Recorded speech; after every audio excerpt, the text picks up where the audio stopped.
हालांकि जब जियान ए ने पैसे के बारे में सोचा तो उसे सिरदर्द महसूस हुआ। शुरुआत में रियल एस्टेट एक गहरा गड्ढा था। शुरुआती निवेश अथाह थे, लेकिन अगर कोई रिटर्न देखना चाहता है तो यह एक और बहुत लंबी प्रक्रिया थी। उदाहरण के लिए होटल प्रोजेक्ट लें।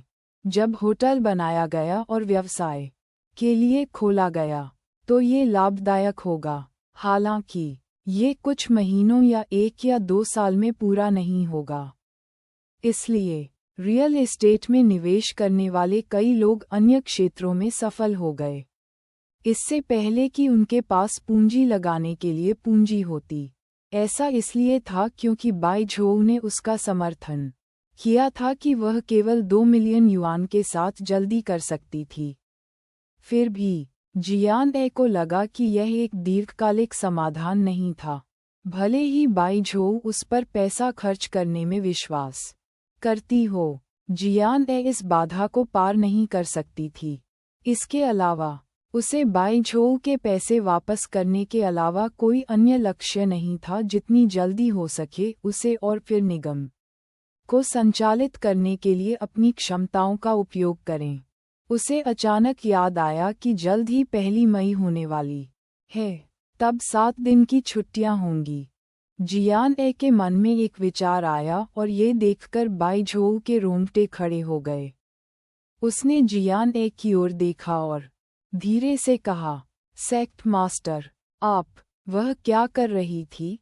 उनके शब्दों का, लेकिन उनके स्वर में अर्थ बहुत स्पष्ट था और जियान ए ने बाई झोउ की ओर देखने के लिए अपना सिर उठाया। चलो मई की पहली यात्रा पर चलते हैं। ठीक है। बाई झोउ की आंखें चमक उठीं और वह उत्साहित था। वह संप्रदाय गुरु के साथ यात्रा पर जा रहा था। हम कहाँ जा रहे हैं? बाई झोउ ने आशा से पूछा। जियान ए मुस्कुराया। मकाओ। उसने झट से सिर हिलाया। जब तक वह संप्रदाय गुरु के साथ था, वह कहीं भी जा सकता था। उन्होंने तब तक खाया जब तक उनका पेट भर नहीं गया। जियान ए को इतने अनियंत्रित रूप से स्वादिष्ट भोजन का आनंद लेते हुए काफी समय हो गया था। ची यान का खाना बनाना बहुत अच्छा था। रात के खाने के बाद जियान ए फर्श से छत तक की खिड़की के सामने खड़ा हो गया और बेइयुन शहर के रात के दृश्य को देखा। वह क्षण भर के लिए स्तब्ध रह गई। उसके पुनर्जन्म को लगभग 1 महीना हो चुका था और ऐसा लग रहा था कि जियान ए वर्तमान परिवेश में पूरी तरह से एकीकृत हो गई है। वहाँ उसके बड़े भाई और माँ, उसका पहला प्यार, उसके नए दोस्त, प्राचीन संप्रदाय और उसकी नई कंपनी थी। इस विचार को मन में रखते हुए जियान ए को ऐसा लगा जैसे यह एक वास्तविक सपना था, ठीक वैसे ही जैसे वह बेइयुन शहर की हलचल भरी रात के आकाश, नियन रोशनी और व्यस्त सड़कों को देख रही थी। उन्होंने उसे भारहीन और स्तब्ध महसूस कराया। ऐसा लग रहा था मानो वह अगले ही पल जागने वाली हो। संप्रदाय गुरु, उसके पीछे से बाई झोउ की आवाज आई, जो जियान ए के भटकते विचारों को वापस बुला रही थी। वह पीछे मुड़ी और देखा कि बाई झोउ के हाथ में एक तस्वीर थी। उन्होंने इसे जियान ए को सौंप दिया। यह वह व्यक्ति है जिसकी आपने मुझसे जांच करने के लिए कहा था। जियान ए ने इसे भावहीन तरीके से लिया और नीचे देखा। फोटो में जो व्यक्ति था वह थोड़ा मोटा था। उसे बदसूरत नहीं माना जाता था, लेकिन उसकी तुलना उसके भाई से नहीं की जा सकती थी। स्टारलाइट बार के बॉस को लियू जिगोंग कहा जाता है। उनके बेटे का नाम लियू योंग है और वह इस तस्वीर में मौजूद व्यक्ति हैं। हर सोमवार और बुधवार को वह बॉक्सिंग और ताइक्वांडो का अभ्यास करने के लिए हाइचिंग जिले के एक फाइट क्लब में जाता था। हर शुक्रवार और शनिवार को वह अपने बार में मौज मस्ती करता। चूंकि लियू झीगांग की पृष्ठभूमि 3 गुना है, लियू योंग अपने पिता की शक्ति पर भरोसा करता है और झोंगलू जिले में कोई भी उसे उकसाने की हिम्मत नहीं करता है। उसके कुछ बुरे दोस्त भी हैं, बाई झोउ ने कहा। जियान ए ने हल्के से सिर हिलाया। उसके चेहरे पर ज्यादा भावना नहीं देखी जा सकती थी, लेकिन उसने फोटो वापस अपनी जेब में रख ली। देर हो रही है, मैं पहले वापस जाऊंगा। जियान ए ने बाईझोउ की ओर देखा और मुस्कुराया। वह ये कहना नहीं भूली, हमारे लिए मकाओ जाने की व्यवस्था करो। हम 1 मई से 1 रात पहले चले जाएंगे। बाईझोउ ने सिर हिलाया और कहा, ची यान को तुम्हें विदा करने दो, कोई ज़रूरत नहीं है। जियान ए ने सीधे इनकार कर दिया। उसने अपना स्कूल बैग उठाया और उसके जूते बदले। मैंने बहुत ज़्यादा खा लिया, मैं चलना चाहता हूँ। बाईझोउ के बोलने की प्रतीक्षा किए बिना जियान ए ने दरवाज़ा खोला और अपना हाथ लहराया। मुझे विदा करने की कोई ज़रूरत नहीं है, अलविदा। दरवाज़ा बंद होने के बाद बाईझोउ थोड़ी सी भौहें चढ़ाए बिना नहीं रह सकी। उसे अस्पष्ट रूप से लगा कि संप्रदाय गुरु के साथ कुछ गड़बड़ है। ऐसा लगता है जैसे सेक्ट मास्टर के साथ कुछ ठीक नहीं है। यहाँ तक कि ची यांग ने भी इसे देखा और तुरंत बाईझोउ के पीछे चला गया और बुदबुदाया। बाईझोउ ने अपने होंठ भींचे। जब सेक्ट मास्टर ने उसे स्टारलाइट बार के मालिक की स्थिति की जांच करने के लिए कहा तो उसे लगा कि कुछ अजीब है। हालांकि वह संप्रदाय मास्टर के आदेशों की अवज्ञा नहीं कर सका। विवरण का पीछा करना तो दूर की बात है। यद्यपि संप्रदाय मास्टर की अभिव्यक्ति सतह पर शांत लग रही थी, जितना अधिक यह वैसा था, उतना ही यह साबित हुआ कि कुछ गलत था। हालांकि बाईझोउ वू बी की तरह नहीं हो सकती थी। वह एक अधीनस्थ था, इसलिए वह स्वाभाविक रूप से संप्रदाय मास्टर का पीछा नहीं कर सका। इसलिए वह केवल अपना सिर ही हिला सका। ये स्पष्ट था कि संप्रदाय गुरु नहीं चाहते थे कि किसी चीज के बारे में दूसरों को पता चले। मास्टर ची यांग ने अचानक बाईझोउ की ओर देखा। बाईझोउ ने अपनी लोमड़ी जैसी आंखें सिकोड़ लीं। हाँ, मैं भी मकाओ जाना चाहता हूँ। ची यांग ने आज्ञाकारी भाव प्रकट किया और पलकें झपकाईं। यह आपके प्रदर्शन पर निर्भर करता है। बाईझोउ ने अपनी भौहें उठाईं और जाने के लिए मुड़ी। बाईझोउ के अपार्टमेंट को छोड़ने के बाद जियान ए घर नहीं गया। इसके बजाय उसने सड़क के किनारे एक टैक्सी बुलाई। मास्टर, जोंगलू जिले में स्टारलाइट बार। जियान ए पूरे 1 हफ्ते से अपना गुस्सा दबा रही थी। हालांकि जब भी वह अपने भाई की चोटों और उसकी भावनाओं से खेलने वाली महिला के बारे में सोचती, तो उसके हाथ बेकाबू होकर कांपने लगते। यहाँ तक कि उसे भी नहीं पता था कि क्या हो रहा है। ऐसा लग रहा था मानो हिंसक कारक उसके शरीर में बेचैनी से हलचल मचा रहे हों। वह किसी को मारना चाहती थी, वह भी खुद पर काबू पाना चाहती थी, लेकिन वह बिल्कुल भी काबू नहीं कर पाए। चूंकि वह इसे लेटे हुए सहन नहीं कर सकती थी, इसलिए उसे इसे बाहर निकालना पड़ा। जैसा कि बाईझोउ ने उल्लेख किया है, लियू योंग हर शुक्रवार और शनिवार को बार में होगा। इसलिए जियान ए के दिमाग में एकमात्र विचार बार में जाकर लियू योंग की तलाश करना था। जियान ए बार के प्रवेश द्वार पर कार से बाहर निकला और समय देखा। अभी नाइट क्लब का पीक ओवर नहीं था। उसने ऊपर देखा और गोरे को दरवाजे पर खड़ा देखा। नमस्ते। जियान ए ने उनका स्वागत करने की पहल की। जियान ए को देखकर गोरा दंग रह गया, लेकिन वह अभी भी जियान यू के लिए चिंतित था। क्या आप अपने भाई की तलाश कर रहे हैं? उसे उम्मीद नहीं थी कि यह गोरा उसके भाई की इतनी परवाह करेगा। जियान ए मुस्कुराया और सिर हिलाया। मैंने उसे ढूंढ लिया। वो ठीक है? गोरे ने भौहें सिकोड़कर पूछा। उन्हें कुछ चोटें आईं, लेकिन वह ठीक हैं। जियान ए ने इसे छिपाया नहीं। गोरे ने धीरे से सिर हिलाया और आह भरी। उन्होंने अपने होंठ भींचे और कहा, यह इसके लायक नहीं है। प्रमुख के रूप में पदोन्नत होने से पहले उन्होंने 1 साल से अधिक समय तक काम किया। एक महिला के कारण उन्होंने अपनी नौकरी खो दी। गोरे को जियान यू के लिए खेद महसूस हुआ। जियान यू पहले उन्हीं की तरह एक सुरक्षा गार्ड था। प्रबंधक ने उसे पदोन्नत किया क्योंकि वह सुंदर था।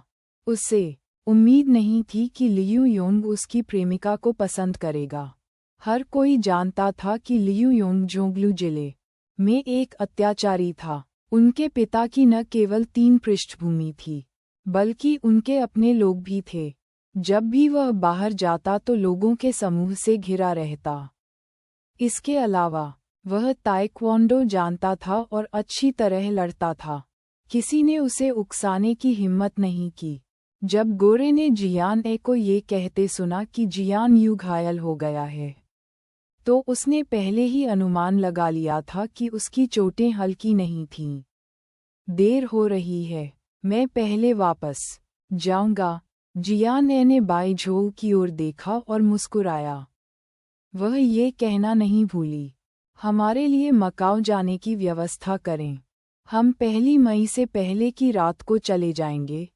बाई झोउ ने सिर हिलाया और कहा, ची यान को तुम्हें विदा करने दो। जैसा कि बाई झोउ ने उल्लेख किया है, लियू योंग हर शुक्रवार और शनिवार को बार में होगा। इसलिए जियान ए के दिमाग में एकमात्र विचार बार में जाकर लियू योंग की तलाश करना था। जियान ए बार के प्रवेश द्वार पर कार से बाहर निकला और समय देखा। अभी नाइट क्लब का पीक ओवर नहीं था। उसने ऊपर देखा और गोरा देखा। दरवाजे पर खड़ा हूँ। नमस्ते। जियान ए ने उनका स्वागत करने की पहल की। जियान ए को देखकर गोरा दंग रह गया, लेकिन वह अभी भी जियान यू के लिए चिंतित था। क्या आप अपने भाई की तलाश कर रहे हैं? उसे उम्मीद नहीं थी कि यह गोरा उसके भाई की इतनी परवाह करेगा। जियान ए मुस्कुराया और सिर हिलाया। मैंने उसे ढूंढ लिया। वो ठीक है? गोरे ने भौहें सिकोड़कर पूछा। उन्हें कुछ चोटें आईं, लेकिन वह ठीक हैं। जियान ए ने इसे छिपाया नहीं। गोरे ने धीरे से सिर हिलाया और आह भरी। उन्होंने अपने होंठ भींचे और कहा, यह इसके लायक नहीं है। प्रमुख के रूप में पदोन्नत होने से पहले उन्होंने 1 साल से अधिक समय तक काम किया। एक महिला के कारण उन्होंने अपनी नौकरी खो दी। गोरे को जियान यू के लिए खेद महसूस हुआ। जियान यू पहले उन्हीं की तरह एक सुरक्षा गार्ड था। प्रबंधक ने उसे पदोन्नत किया क्योंकि वह सुंदर था। उसे उम्मीद नहीं थी कि लियू योंग उसकी प्रेमिका को पसंद करेगा। हर कोई जानता था कि लियू योंग जोंगलू जिले में एक अत्याचारी था। उनके पिता की न केवल 3 पृष्ठभूमि थी, बल्कि उनके अपने लोग भी थे। जब भी वह बाहर जाता तो लोगों के समूह से घिरा रहता। इसके अलावा वह ताइक्वांडो जानता था और अच्छी तरह लड़ता था। किसी ने उसे उकसाने की हिम्मत नहीं की। जब गोरे ने जियान ए को ये कहते सुना कि जियान यू घायल हो गया है, तो उसने पहले ही अनुमान लगा लिया था कि उसकी चोटें हल्की नहीं थीं। गोरे ने जियान ए की ओर देखा और फिर आसपास की ओर, ये सोचकर कि जियान यू अब यहाँ काम नहीं करेगा। वह थोड़ा हैरान हुआ। उन्होंने उत्सुकता से पूछा, क्या आप स्वयं यहाँ आए थे? जियान ए ने हल्के से सिर हिलाया और बार के प्रवेश द्वार की ओर देखा। फिर उसने गोरे की ओर देखा और पूछा, क्या मैं प्रवेश कर सकती हूँ और थोड़ी देर के लिए मजा कर सकती हूँ? इस युग में बार ऐसी जगह नहीं थी जहाँ नाबालिग जाते थे। इसके अलावा ऐसे मनोरंजन स्थलों के प्रवेश द्वार पर 18 वर्ष से कम उम्र के नाबालिगों को लटकाने पर प्रतिबंध लगाने वाला एक संकेत था। यह कोई सामान्य चिन्ह नहीं था, बल्कि सार्वजनिक सुरक्षा ब्यूरो का एक मानक चिन्ह था। फिर भी ये संकेत सिर्फ दिखावे के लिए थे। आमतौर पर बार किसी की उम्र की परवाह नहीं करते थे। जब तक किसी के पास पैसा है, वह उनके लिए दरवाजा खोल सकता है। जब तक अचानक निरीक्षण न हो, बार नाबालिगों को अस्वीकार नहीं करेंगे। निस्संदेह अधिकांश बार मालिकों के पीछे सार्वजनिक सुरक्षा ब्यूरो का कोई न कोई व्यक्ति होता है। अगर कोई हंगामा होता तो कोई पहले ही बता देता। गोरा व्यक्ति 1 साल से अधिक समय से स्टारलाइट बार में काम कर रहा था, इसलिए वह स्वाभाविक रूप से यह जानता था। हालांकि जब उसने देखा कि जियान अकेला था, तो वह मुस्कुराने के अलावा कुछ नहीं कर सका। क्या आप मौज मस्ती करने अकेले आ रहे हैं? क्या मेरे पास पैसे हैं। जियान ने अपनी भौहें उठाईं और अपनी जेब थपथपाई। हे, गोरा असहाय होकर मुस्कुराया। अंत में उसने धीरे से सिर हिलाया। ठीक है, जब तक तुम्हारे पास पैसा है। जैसे ही उसने बोलना समाप्त किया, उसने जियान की ओर अपना सिर झुका लिया। आओ, मैं तुम्हें अंदर ले आऊंगा। गोरे ने इसके बारे में ज्यादा नहीं सोचा। उसने बस यही सोचा कि लड़की जिज्ञासु है। इसके अलावा जियान बहुत शांत दिख रही थी। वह क्या परेशानी पैदा कर सकती है? वह बार के दरवाजे से गोरे के पीछे चली गई और उसे एक मंद रोशनी वाला गलियारा दिखाई दिया। गलियारे की दीवारें ध्वनिरोधी से ढकी हुई लग रही थीं, और वह केवल अंदर से आने वाले संगीत को अस्पष्ट रूप से सुन सकती थी। अंत में एक और दरवाजा था। जब सामने वाले व्यक्ति ने दरवाज़ा खोला, तो गगनभेदी संगीत ने तुरंत उनका स्वागत किया। जियान पहले कभी बार में नहीं गया था। अपने पिछले जीवन में भी वह केवल कुछ उच्च श्रेणी के स्थानों पर गई थी, रेड वाइन पी रही थी और संगीत सुन रही थी। इतने शोर और भीड़ भरे माहौल वाले बार में जियान का ये पहला मौका था। उसने भौहें सिकोड़ लीं।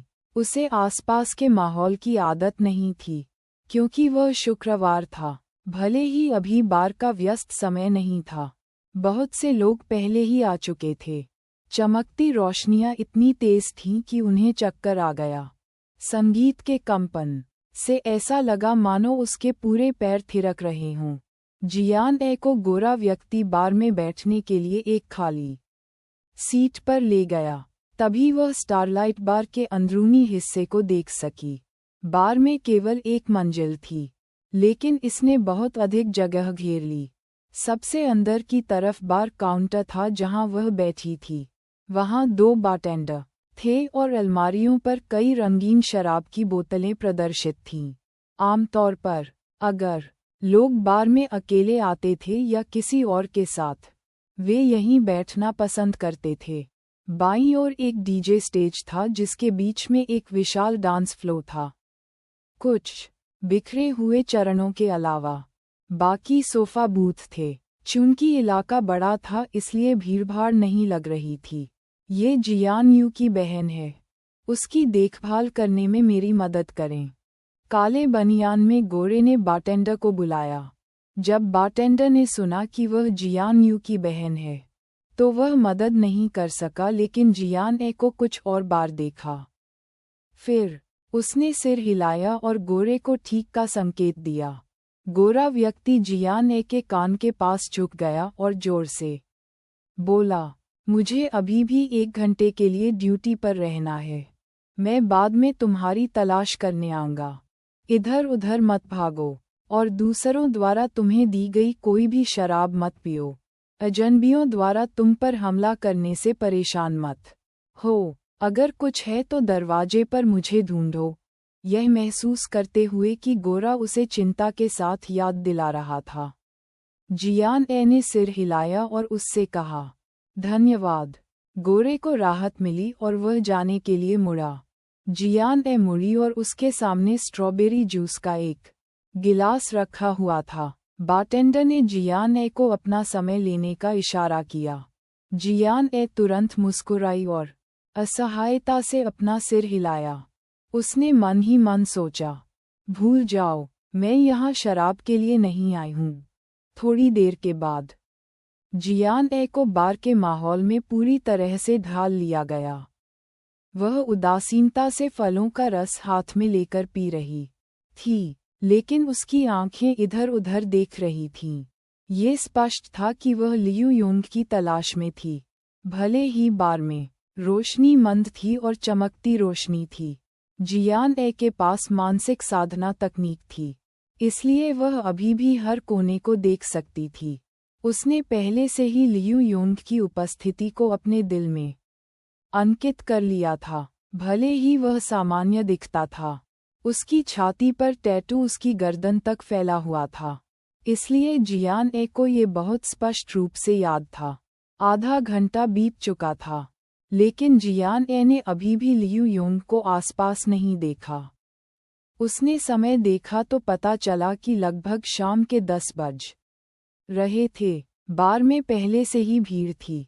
जियान ए ने ये भी देखा कि डांस फ्लोर के किनारे के सर्वश्रेष्ठ बूथ को छोड़कर सभी स्टेज और बूथ पहले से ही भरे हुए थे। ये स्पष्ट था कि किसी ने इसे आरक्षित कर लिया था।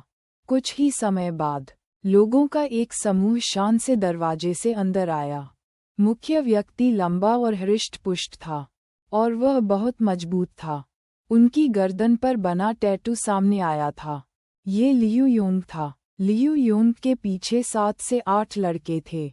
ये सभी लोग दुष्ट थे। वहाँ सभी आकार के लोग थे, और वे सभी 20-20 वर्ष के थे। एक नज़र में कोई भी बता सकता है कि वे समाज के युवा लोग थे जो उचित नौकरी नहीं कर रहे थे। हालांकि चूंकि उन्होंने एक बड़े पेड़ की तरह लियू योंग को पकड़ लिया था, इसलिए उन्हें आमतौर पर पैसे के बारे में चिंता करने की ज़रूरत नहीं थी। जियान ए ने जैसे ही लियू योंग को देखा, हालांकि उसके भाई की पूर्व प्रेमिका, जिसे उसने पहले कभी नहीं देखा था, लियू योंग के साथ नहीं थी। लोगों का समूह खाली सीट पर बैठ गया। थोड़ी देर बाद वेटर ने मेज पर शराब और फल परोस दिए। जियान ए की आंखों के सामने अंधेरा छा गया, लेकिन वह तुरंत नहीं हिली। इसके बजाय वह बार में बैठी और फलों के जूस का एक और गिलास मांगा। जैसे ही उसने शराब पी, उसने लियू योंग की ओर उदासीनता से देखा। कुछ ही समय बाद, जैसे कि जियान ए की नज़र बहुत सीधी और केंद्रित थी, लियू योंग ने एक गिलास बियर पी और उसकी ओर देखा जैसे उसे कुछ महसूस हुआ हो। उनकी निगाहें डांस फ्लोर से गुजरी और हवा में टकरा गईं। भले ही जियान ए की अभिव्यक्ति ठंडी और उदासीन थी, जब वे मिले तो लियू योंग की आंखें चमक उठीं। उसने मन ही मन सोचा, ये लड़की बहुत सुंदर है। वह बहुत कोमल है और कुंवारी जैसी दिखती है। उसके मन में एक कामुक विचार कौधा। लियू योंग तुरंत मुस्कुराए और जियान ए को बेहद मनहूस मुस्कान दी। हालांकि जियान ए अभी भी बिना हिले डुले लियू योंग को घूर रहा था। उसकी आंखों में कोई उतार चढ़ाव नहीं था। ऐसा लग रहा था जैसे वह किसी मृत व्यक्ति को देख रही हो। लियू योंग चिंतित थे कि आज कई बूढ़े लोग थे, इसलिए उन्होंने तुरंत अपने बगल के एक अधीनस्थ को कुछ फुसफुसाया। अधीनस्थ ने सुना और आंखें उठाईं। जियान ए को देखो। कुछ ही समय बाद उसने एक भद्दी मुस्कान प्रकट की। फिर उसने सिर हिलाया, खड़ा हुआ और सीधे जियान ए की ओर चल दिया। ये देखकर जियान ए ने पलटकर फलों का रस बार पर रख दिया। लियू योंग का अधीनस्थ उसके सामने खड़ा था और उसने जियान ए पर अपनी भौहें ऊपर उठाईं।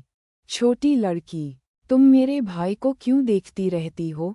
अगर तुम्हें वह पसंद है, तो आओ और शराब पी लो।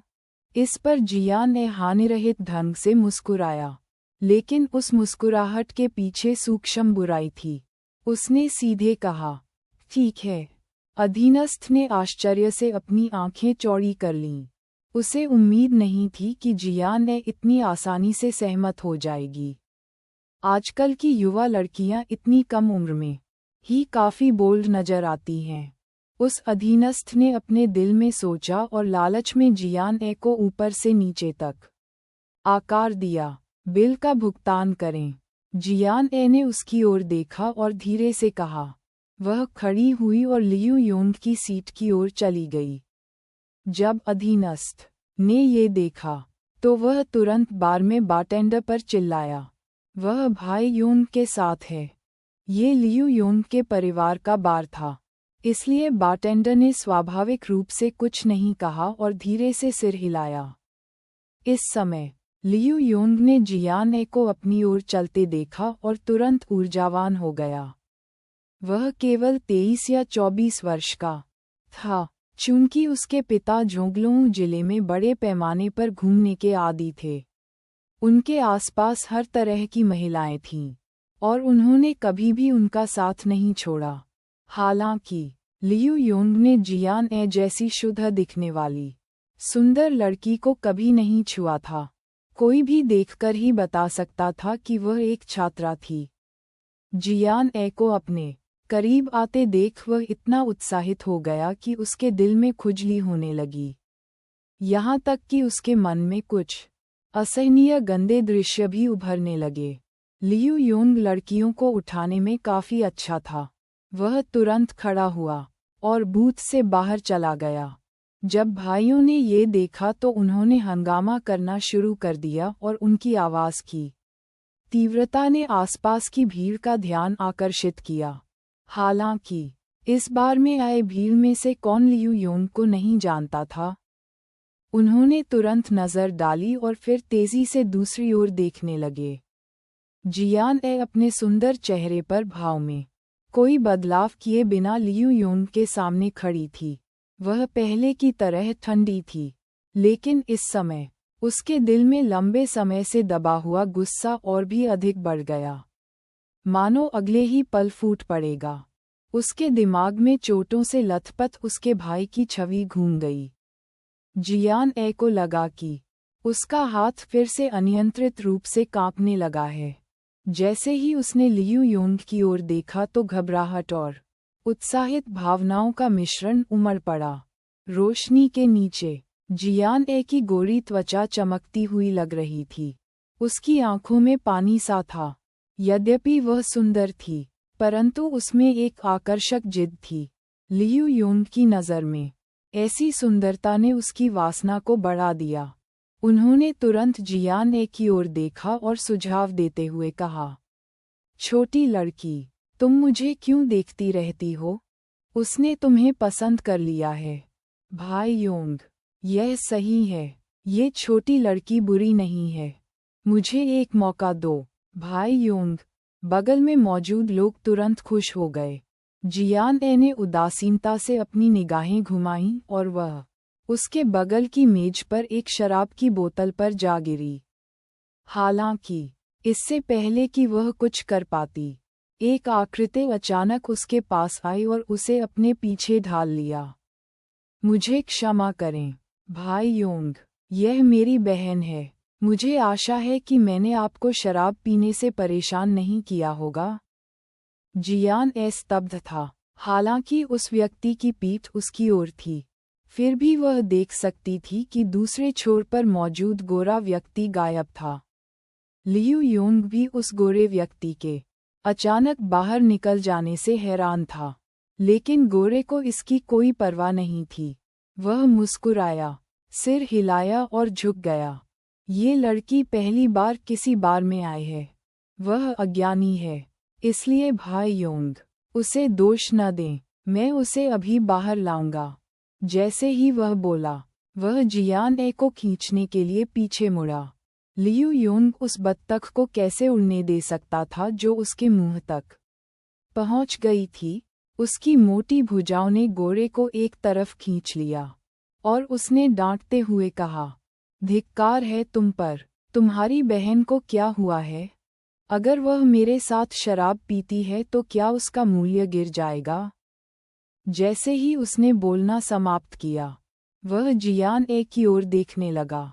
जैसे ही वह कुछ कहने ही वाला था, जियान ए ने अपना हाथ और बियर खींच ली।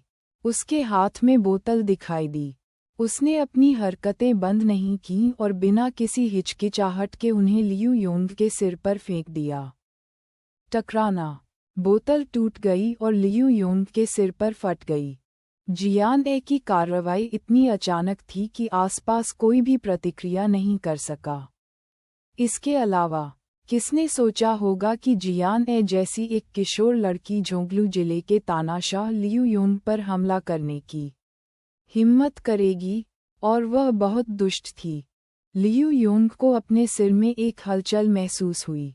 उसकी दृष्टि तुरंत धुंधली हो गई और वह तुरंत कुछ कदम पीछे हट गया। अंत में उसने अपना गुरुत्वाकर्षण केंद्र खो दिया और डांस फ्लो के बगल में गिर गया। हर किसी को नहीं पता था कि क्या हुआ था। उन्होंने तभी देखा कि कोई अचानक खून से लथपथ होकर जमीन पर गिर पड़ा है। वे तुरंत भयभीत हो गए और चिल्लाने लगे। आसपास की भीड़ सभी दिशाओं में चकमा दे गई। लियू योंग के भाइयों को होश आ गया और वे खड़े हो गए। जियान ए ने बोतल के अवशेषों को अपने हाथ में पकड़ लिया और उन्हें ठंडे भाव से देखा। इस समय अप्रत्याशित स्थिति के कारण बार में संगीत बंद हो गया। खामोश हॉल में केवल जियान ए की ठंडी आवाज़ सुनी जा सकती थी। यदि आप मरना चाहते हैं तो आगे बढ़ने का प्रयास करें। उनकी बातों ने सभी को चौंका दिया। एक युवा लड़की की आभा ने 20 साल के युवाओं के एक समूह को भयभीत कर दिया। ऐसा नहीं था कि वे डरे हुए थे, लेकिन जियान ए के आसपास का आभामंडल बहुत डराने वाला था। उसकी ठंडी आंखें और उनमें मौजूद जानलेवा इरादे ने सभी को स्तब्ध कर दिया। मानो जो कोई भी हिलने की हिम्मत करेगा वह मौके पर ही मर जाएगा। जियान ए मजाक नहीं कर रहा था। जियान ए धीरे से घूमा और लियू योंग को फिर से देखा। लियू योंग अभी तक ठीक नहीं हुआ था और उसका सिर घूम रहा था। जियान ए ने अभी अभी अपने मंदिर पर प्रहार किया था। इस समय उसकी आंखें तारों से भर आईं। उसके चेहरे पर गर्माहट महसूस हुई और उसके माथे से खून बहने लगा। जियान ए लियू योंग की ओर चला गया और उसे सभी की हतप्रभ निगाहों के नीचे ले गया। उसने बिना किसी दया के एक हाथ से लियू योंग के बाल खींचे और दूसरे हाथ से उसकी मुट्ठी भींच ली। फिर उसने बिना किसी भाव के लियू योंग के चेहरे पर हाथ हिलाया। एक मुक्का, 2 मुक्के, 3 मुक्के। जियान ए की मुट्ठी बारिश की बूंदों की तरह लियू योंग के चेहरे पर गिरी। घूंसे नरम लग रहे थे, लेकिन जियान ए ने हर बार ताकत का इस्तेमाल किया। इस समय जियान ए के चेहरे पर कोई अभिव्यक्ति नहीं थी और वह मशीन की तरह अपनी मुट्ठियां लहरा रही थी। हालांकि जब उसने लियू योंग के चेहरे पर खून देखा तो उसकी आंखों में उत्तेजना चमक उठी। उसकी चाल बिल्कुल भी धीमी नहीं हुई। जियान ए को अपने सामने पाकर हर कोई मूर्खतापूर्ण तरीके से डरा हुआ था। इस समय शांत हॉल में चेहरे पर मुक्के की धीमी आवाज़ के अलावा किसी को कुछ और सुनाई नहीं दे रहा था। इस समय लियू योंग का चेहरा सूअर के सिर की तरह सूज गया था और उसके मूल स्वरूप को पहचानना असंभव था। दूसरी ओर जियान ए लड़ते हुए अधिक उत्साहित लग रही थी। ये स्पष्ट था कि लियू योंग जितनी सांस ले रहा था उससे वह पहले ही अपना आधा जीवन खो चुका था। गोरा चौंक कर किनारे खड़ा हो गया। उसने तुरंत सुरक्षा गार्डों पर नजर डाली। हालांकि ये सभी सुरक्षा गार्ड 18 या 19 साल के युवा थे। अपने सामने स्थिति को देखकर उन्होंने जल्दबाजी करने की हिम्मत नहीं की। उन सभी ने गोरे को देखकर अपना सिर हिलाया, जैसे ही हर कोई चिंतित था कि एक लड़की लियू योंग को पीट कर मार डालेगी। तभी एक हाथ अचानक बढ़ा और जियान ए की मुट्ठी पकड़ ली। उसी समय मजाक के संकेत के साथ जियान ए के सिर के ऊपर एक धीमी आवाज़ सुनाई दी। यदि आप जारी रखेंगे तो वह मर जाएगा। जियान ए का खून उबल रहा था, लेकिन ये फैला हुआ हाथ ठंडे पानी की बाल्टी की तरह था जो उसके सिर पर गिर गया, जिससे वह तुरंत शांत हो गई। उसने देखने के लिए अपना सिर घुमाया। रोशनी के नीचे एक पतला शरीर, एक सुंदर चेहरा और गहरी और मुस्कुराती हुई आड़ू फूल वाली आंखों की एक जोड़ी ने जियान ए को अनजाने में परेशान कर दिया। जी हाउ यू जी हाओयू ने कैजुअल ग्रे पोशाक पहनी हुई थी। उसने जियान ए की ओर मुस्कुराहट के साथ देखा जो उसकी आंखों तक नहीं पहुंची। उसके चेरी जैसे गुलाबी होंठ मुड़ गए और उसने तुरंत दुष्टता का संकेत प्रकट किया। वह लगभग पूरा हो चुका है। उनका लहजा कोई चर्चा नहीं, बल्कि एक अनुस्मारक था। जी ग्रुप का सबसे बड़ा पोता, एशिया के शीर्ष वित्तीय समूहों में से एक का एकमात्र उत्तराधिकारी। उसके साथ स्थिति, यदि आज उसके मित्र का निमंत्रण न होता तो वह झोंगलू जिले के निम्न श्रेणी के बार में कभी उपस्थित नहीं होता। वह पहले से ही उदासीन था और मौत से ऊब चुका था। कौन जानता था कि भाग्य इतना अद्भुत होगा। बहरा कर देने वाला संगीत अचानक बंद हो गया, और जो उसके कानों में घुसा वह बर्फ की तरह ठंडी चेतावनी थी। वाक्य, यदि आप मरना चाहते हैं तो आगे बढ़ने का प्रयास करें, मनमोहक था, और इसने तुरंत उसकी रुचि जगा दी। उसने ऊपर देखने के लिए अपनी आंखें उठाईं। जब उन्होंने एक सुंदर और कोमल चेहरा देखा तो शांत युवा मास्टर जी भी चौंक गए। आश्चर्यचकित होने के अलावा उसने एक नज़र में जियान ए को पहचान लिया।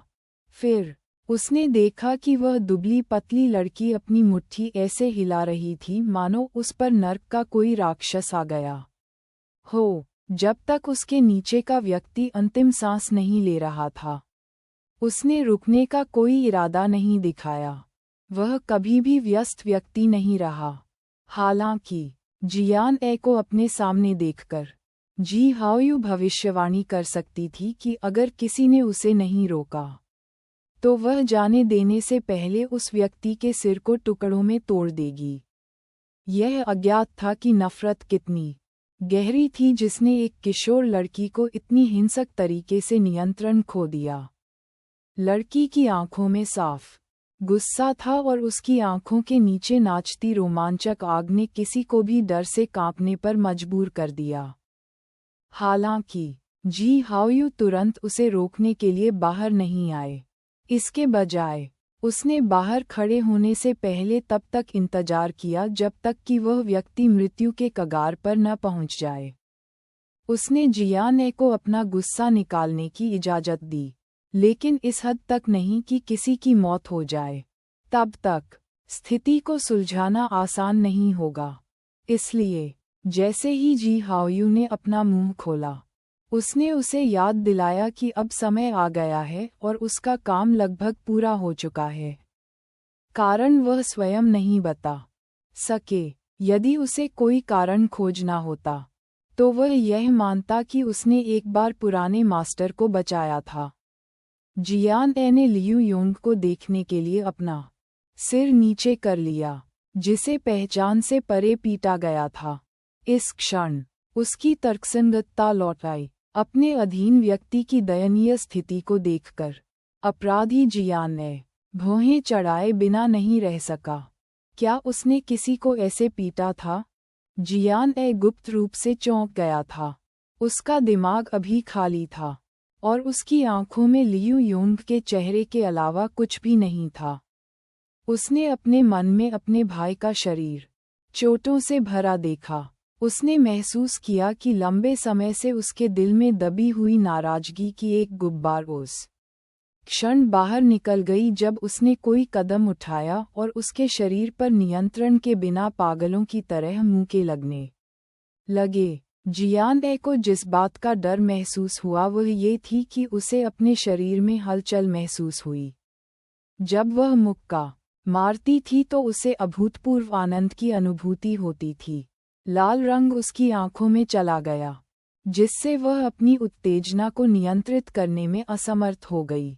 लियू योंग का चेहरा जख्मी और सूजा हुआ था और वह खून उगल रहा था। ऐसा लग रहा था मानो वह किसी भी क्षण मर जाएगा। अगर जी हाओयू ने उसे सही समय पर नहीं रोका होता और उसने उसे कुछ और मुक्के मारे होते तो शायद वह मर जाता। इस समय जियान ए का गुस्सा तुरंत शांत हो गया, लेकिन उसने उसे चोट पहुंचाने के लिए दोषी महसूस नहीं किया। उसने खुद से पहले ही कह लिया था कि अगर किसी ने उसकी माँ और भाई को चोट पहुँचाने की हिम्मत की तो वह उसे आसानी से नहीं छोड़ेगी। ये देखकर कि जियान ए की स्थिति धीरे धीरे शांत हो गई है, जी हाओयू ने तुरंत उसकी कलाई पर अपनी पकड़ मजबूत कर ली। जियान ए ने स्थिति का फायदा उठाया और उठ खड़ा हुआ। दर्शकों की हैरान करने वाली अभिव्यक्तियों के विपरीत जी हाओयू ने जियान ए को अपनी आड़ू फूली आंखों में दिलचस्पी के साथ देखा। इससे पहले कि वह कुछ कह पाता, जियान ए ने ठंडे स्वर में कहा, धन्यवाद। जी हाओयू ने अपनी सुंदर भौहें ऊपर उठाईं। उसने मन ही मन सोचा कि उसका रवैया ठीक था, लेकिन उसका लहजा अच्छा नहीं था। जी हाओयू के हाथ से अपना हाथ हटाते हुए जियान ए को लगा कि आसपास की भीड़ उसे घूर रही है, जैसे वे किसी राक्षस को देख रहे हों, जैसे नजरें न देख पा रही हो। उसने सबको नज़रअंदाज कर दिया और बार के बाहर की ओर चलने लगी। दर्शकों ने डर के मारे तुरंत उसके लिए रास्ता बना लिया। हालांकि जियान ए अचानक रुक गया। सभी ने ये सोचकर सांसें रोक लीं कि महिला शैतान फिर से भड़कने वाली है। अप्रत्याशित रूप से जियान ए केवल घूमा और गोरे की तरफ चला गया।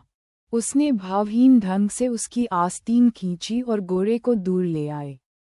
बार जैसे ही जियान ए गया, बार में दबाव तुरंत खत्म हो गया। जिन ग्राहकों का इस मामले से कोई लेना देना नहीं था, उन्होंने भी राहत की सांस ली। अरे, वह छोटी लड़की बहुत शातिर है। वह बहुत शातिर थी। अगर कोई उसे नहीं रोकता तो वह मर जाता। वह काफी साहसी है। उसकी पृष्ठभूमि किस तरह की है? उसने झोंगलू जिले में लियू योंग को छूने की हिम्मत की। क्या लियू योंग वह था जिसे पीटा गया था? आपको क्या लगता है यह और कौन था? मुझे कैसे पता चलेगा? उसे इतनी बुरी तरह पीटा गया था कि उसकी माँ भी उसे पहचान नहीं पाएगी। ठीक है। हर जगह चर्चा छिड़ गई और बार तुरंत बेचैन हो गया। लियू योंग के भाई जियान ए की आभा से इतने भयभीत थे कि उन्होंने हिलने की हिम्मत नहीं की। इसके बाद ही उन्होंने प्रतिक्रिया दी। किसी ने 120 पर फोन किया तो किसी ने पुलिस को। जी हाओयू ने दरवाजे की ओर देखा जहां जियान ए गायब हो गया था, और उसके होठों के कोने एक फीकी मुस्कान में बदल गए। फिर उसने धीरे से दूसरी ओर देखा। इस समय जीन्स और सफ़ेद स्वेटर पहने एक सुंदर लड़का जी हाओयू के पास आया और हैरान स्वर में पूछा, युवा मास्टर जी, क्या आप उसे जानते हैं? ये लड़का सुंदर था। उसका चेहरा जेड जैसा गोरा था। उसकी आंखें सितारों की तरह थीं, और उसका शरीर जी हाओयू की तुलना में पतला था। उसका नाम कियू जियाहाओ था। हालांकि यह व्यक्ति परिष्कृत दिखता था। वह बइयुन शहर के एक शीर्ष कुलीन परिवार का एक प्रसिद्ध युवा गुरु था। कियू परिवार 100 साल पुराना परिवार था जो जिया, लिन और जियान परिवारों के बराबर था। बइयुन शहर के 4 प्रमुख परिवारों का नाम पूरे जिन प्रांत में गूंज उठा। उनका कारोबार पूरे देश में फैला हुआ था और उनका बाजार मूल्य 10 अरब युआन से ऊपर था। हालांकि वे एशिया में जी ग्रुप जितने प्रसिद्ध नहीं थे, वे बइयुन शहर में प्रसिद्ध थे और हर कोई उन्हें जानता था। जी हाओयू ने कोई टिप्पणी नहीं की। वे पहली 2 घटनाओं से एक दूसरे को नहीं जानते थे, लेकिन ये कहा जा सकता है कि वे अब एक दूसरे को जानते हैं। है ना? चलो चलें। हंगामा पहले ही खत्म हो चुका है। जी हाओयू का स्वर उदासीन था क्योंकि वह थोड़ा खींच गया था। कुछ ही समय बाद काले कपड़ों में पुरुषों का एक समूह अचानक बार के बाहर से अंदर आया। ये सभी लोग काले सूट पहने हुए थे और इनकी आभा तीव्र थी। देखकर कोई भी बता सकता था कि ये कोई आम इंसान नहीं थे। अगले सेकंड में वू भी एक भयंकर आभा के साथ अंदर आए। उसकी चील जैसी आंखें पूरे बार में घूम गईं और अंत में मरते हुए लियू योंग पर जा गिरीं। हर कोई फिर से चुप हो गया और बिना कुछ बोले या हरकत किए अपनी सीटों पर दुबक गया। उसी समय भीड़ के बीच से एक व्यक्ति वूबी के पास आया और उसके कान में फुसफुसाया।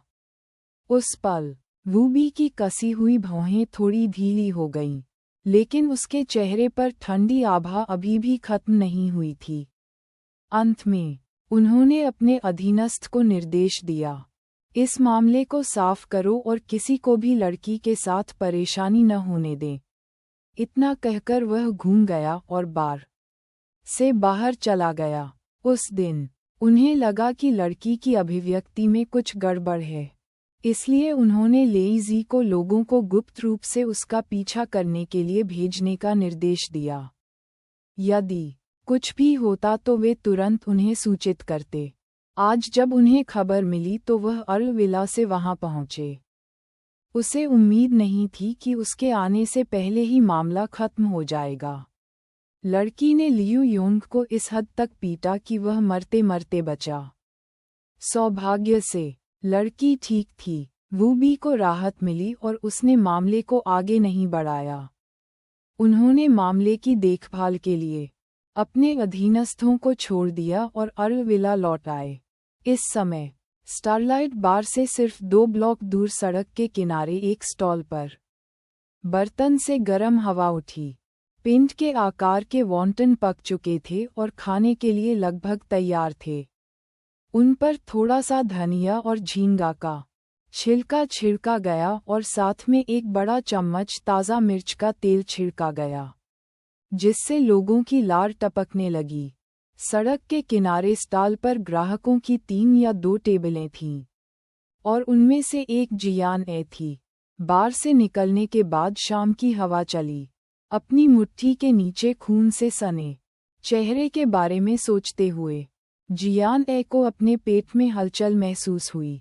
उसने टेलीफोन का खंभा पकड़ लिया और उल्टी कर दी। बार का उदास और क्रूर व्यक्ति चला गया था। जियान ने, जो शांत हो गई थी, शांत लड़की के पास लौट आई। उसने ची यान का खाना खाली कर दिया। जैसे ही उसे उल्टी हुई, उसे अपना पेट खाली महसूस हुआ और थोड़ी भूख भी लगी। कुछ गर्म वॉन्टन निगलने के बाद जियान ए ने अपनी आंखें उठाईं और उसके सामने हल्के गोरे और अछूते वॉन्टन को देखा। आप खाना क्यों नहीं खा रहे? जियान ए ने हल्के से पूछा। गोरा अवाक था। उद्धरण चिन्ह ... उद्धरण चिन्ह। बहन, क्या आपको लगता है कि यह खाने का अच्छा समय है? क्या तुम राक्षस हो? इस समय गोरे ने जियान ए को देखने की हिम्मत नहीं की, जैसे वह एक छोटी लड़की थी। अभी जो हुआ वह एक दुस्वप्न जैसा था जिसे भुलाया नहीं जा सकता। जब जियान ए ने लियू योंग पर हमला किया तो उसके चेहरे पर जो भाव थे, वह मृत्यु के देवता की तरह थे जो जीवन की मांग कर रहे थे। इसने किसी की पीठ ठंडी कर दी। अब तक उसके पैर कमजोर थे। उसे ये भी नहीं पता था कि वह बार से कैसे बाहर निकला।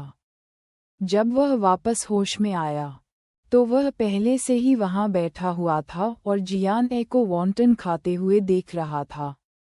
अरे, ये देखकर कि गोरे ने कोई प्रतिक्रिया नहीं दी, जियान ए मदद नहीं कर सका, लेकिन रुक गया और उसे बुलाया।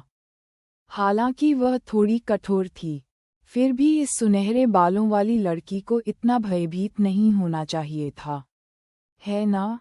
ऐसे मनोरंजन स्थल में काम करने वाले लोगों ने बहुत झगड़े देखे होंगे। उसे कम ही पता था कि वह जियान ए की ताकत के कारण नहीं, बल्कि उस समय जियान ए की स्थिति के कारण भयभीत था। गोरा सदमे में था और होश में आने से पहले वह कांप गया था। जियान ए हंसने के अलावा कुछ नहीं कर सका। उसने गोरे की ओर देखा और कहा, अचंभे में रहना बंद करो, पहले अपना खाना खत्म करो। गोरे ने मना करने की हिम्मत नहीं की। उसने तुरंत चम्मच उठाया और बिना ऊपर देखे खा लिया। थोड़ी देर बाद, एक कटोरा वॉन्टन खाने के बाद जियान ए को अपने पेट में बहुत बेहतर महसूस हुआ। ये देखकर कि जियान ए ने खाना बंद कर दिया, गोरे ने अब और खाने की हिम्मत नहीं की। उसने जल्दी से चम्मच नीचे रखा और जियान ए की ओर देखा। जियान ने मुस्कुराते हुए कहा, मैंने तुम्हें इस मामले में फंसाया है। मैं माफ़ी मांगता हूँ। जियान ए किसी को फंसाना नहीं चाहता था। लियू योंग उसे नहीं जानता था। यदि गोरा व्यक्ति उसकी रक्षा के लिए आगे नहीं आता, तो इस मामले को सुलझाने के बाद कोई भी उसे गोरे से नहीं जोड़ता। जियान ए को उम्मीद नहीं थी कि गोरा बाहर निकल जाएगा। हालांकि चूंकि ऐसा हुआ था, वह प्रभावित हुई थी। वह ये भी जानती थी कि वह इस गोरे को बार में अकेला नहीं छोड़ सकती। नहीं, मैं ठीक हूँ। गोरे ने अपना मुंह खोला और फुसफुसाया, क्या आपका परिवार बैयून शहर में है? जियान ए ने पूछा। गोरे ने सिर हिलाया। शिहुआ टाउन से। जियान ए ने समझ में सिर हिलाया। जिहुआ टाउन बैयून शहर के आसपास स्थित था और बस की सवारी में लगभग 2 से 3 घंटे लगेंगे। इससे लियू योंग को गोरे के घर में परेशानी नहीं होनी चाहिए, इसलिए उसे राहत मिली। उसने फिर पूछा, कहाँ रहते हो? छात्रावास, गोरे ने आज्ञाकारी ढंग से कहा। इस घटना के बाद वह निश्चित रूप से अब काम करने के लिए स्टारलाइट बार में नहीं रह सकता था, जिसका मतलब था कि अब उसके पास रहने के लिए जगह भी नहीं थी। जियान ए ने 5 युआन निकाले और मेज पर रख दिए। फिर उसने गोरे पर अपनी भौहें उठाईं। मेरे साथ घर चलो। गोरे ने ये सुना और सदमे में लगभग स्टूल से गिर गया। नहीं, कोई ज़रूरत नहीं है ना? गोरे का दिल कांप रहा था। जियान ए उसके दिल में एक राक्षस बन गया था। जियान ए ने अपनी आंखें घुमाईं और सोचा, यह आदमी बहुत डरपोक है, लेकिन उसने अभी अभी मेरी रक्षा करने के लिए दौड़ने की हिम्मत की। लेकिन इस वजह से जियान ए ने उसे नहीं छोड़ा। समय बर्बाद मत करो, बस मेरे पीछे आओ। जियान ए बकवास बात करने में बहुत आलसी था। वह आगे बढ़ी और गोरे के कपड़े खींच लिए। वे सड़क के किनारे एक टैक्सी में बैठे। रास्ते में जियान ए को पता चला कि गोरे का नाम चेन जिन था। वह बैयून शहर के जिहुआ टाउन से था। वह अभी भी कम उम्र का था और केवल 17 वर्ष का था। इतनी कम उम्र में काम करने और पैसा कमाने के लिए उनकी पारिवारिक पृष्ठभूमि काफ़ी हद तक उनसे मिलती जुलती थी, जिससे जियान ए को आश्चर्य हुआ। चेन जिन के पिता का निधन जल्दी हो गया था और घर पर उनकी 14 वर्षीय बहन थी। उनकी मां ने अकेले ही भाई बहनों का पालन पोषण किया था। आर्थिक दबाव के कारण परिवार केवल एक बच्चे की पढ़ाई ही करा सका। चेन जिन स्वीकार किया कि वह पढ़ने के लिए नहीं बना है, इसलिए उसने अपनी बहन को, जिसका परिणाम अच्छा था, पढ़ने की अनुमति दी, जबकि वह काम करने और परिवार को सब्सिडी देने के लिए पैसे कमाने के लिए अकेले बैयून शहर आया था। इस समय उनकी बहन शिहुआ टाउन के एक हाई स्कूल में थी। जियान ए की तरह वह वर्ष 1 में थी। लियू योंग के साथ उसकी शिकायत के कारण वह स्टारलाइट बार में अपनी नौकरी नहीं रख पाएगा, इसलिए जियान ए उसके लिए दूसरी नौकरी ढूंढना चाहता था। हालांकि जियान ए ने यह नहीं सोचा था कि वह क्या कर सकता है। अब जब उसकी मां अस्पताल में थी, तो उसका भाई पूरे दिन उसके साथ रहने के लिए प्रसाधन सामग्री और कपड़े लेकर आया था। वह घर पर अकेली थी, इसलिए जियान ए कुछ समय के लिए रहने के लिए चेन जिन को घर ले आई और वह उसके भाई के कमरे में रह सकता था। चूंकि उसने उस पल उसकी रक्षा करने के लिए बाहर निकलने की हिम्मत की। जियान ए को पता था कि वह बुरे इरादों वाला कोई व्यक्ति नहीं था और उसे राहत मिली। इस समय बुरे इरादे रखने की बात तो दूर, चेन जिन ने भी जियान ए के पास पहुंचने पर बहुत दबाव महसूस किया। जब वे घर पहुंचे, जियान ए चेन जिन को जियान यू के कमरे में ले आया। यह मेरे भाई का कमरा है। वह कुछ समय तक वापस नहीं आएगा। आप यहाँ रह सकते हैं। मैं आपके लिए काम की व्यवस्था करने के लिए किसी को बुलाऊंगा। चिंता मत करो, तुम्हें मेरे कमरे में प्रवेश करने के लिए दरवाज़ा खटखटाना होगा। जब आप बाथरूम में जाएं तो दरवाज़ा बंद करना याद रखें। जब आप पेशाब कर रहे हों तो शौचालय का ढक्कन खोलना याद रखें। मैं कल सुबह स्टॉल पर आपके लिए प्रसाधन सामग्री खरीदूंगा। जहां तक अपने कपड़े बदलने की बात है, यदि आपके पास करने के लिए कुछ नहीं है तो आप कल खरीदारी करने जा सकते हैं। मैं पैसे दे दूंगा। और जियान ए ने कहा। उसकी नज़र चेन जिन के सिर पर पड़ी। मैं तुम्हें अपने बालों को वापस रंगने का सुझाव दूंगा। इसे मजबूर मत करो, ये सिर्फ एक सुझाव है। चेन जिन ने कुछ कहने के लिए अपना मुंह खोला, लेकिन जियान ए ने दरवाज़ा बंद कर दिया। उसकी आवाज़ दरवाजे के बाहर से आए। शुभ रात्रि। कसकर बंद दरवाजे को देखकर चेन जिन को नहीं पता था कि क्या करना है। जियान यू का कमरा साफ सुथरा था। ये बार द्वारा उपलब्ध कराए गए शयनगृह से कई गुना बेहतर था। जब उसने बार में जियान यू के साथ अपने रिश्ते के बारे में सोचा तो उसे राहत महसूस हुई और वह जियान यू के बिस्तर पर बैठ गया। अगले दिन जियान ए अपनी दाहिनी बाह में दर्द से जाग गई। कल रात उसने बहुत अधिक ताकत का प्रयोग किया होगा। उस समय तो उसे इसका एहसास नहीं हुआ, लेकिन एक रात के बाद उसका पूरा हाथ सुन्न हो गया। हालांकि मानसिक साधना तकनीकों ने उसे मार्शल आर्ट सिखाया था, लेकिन उसकी वर्तमान शारीरिक फिटनेस बहुत जोरदार अभ्यासों का सामना करने में असमर्थ थी। उसे खुद को मजबूत करना था। उसने अपनी दुखती बाहों को रगड़ा और कमरे से बाहर गई। तभी देखा कि लिविंग रूम में मेज पर नाश्ता रखा हुआ था। डाइनिंग टेबल के पास असहाय चेन जिन खड़ा था। उन दोनों ने एक दूसरे को देखा और पलकें झपकाईं। ये देखकर चेन जिन ने झट से कहा, मैंने तुम्हारे लिए नाश्ता बनाया।